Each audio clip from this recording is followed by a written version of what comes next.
olive oil to it. I've added about 2 tablespoons of olive oil. I'll add 1 bay leaf, cumin powder, as a fatida. Give it a mix a little bit. Now we'll add ginger, green chili, salt, paprika, peas. Because these are frozen mini peas, so they don't take a lot of time to cook. Now we'll also add the fenugreek along with it. Give it a mix. And just cover it and let it cook for a minute. Now it's been about a minute. So let's check. So now this is a good time to add whipping cream. Give it a mix. And yes, we can add the whole whipping cream.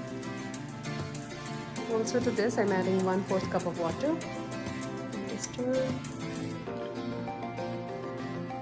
Now we'll cover and cook it for another minute. And we can see it has come to a rolling boil. With that, it's cooked now. This is a very tasty dish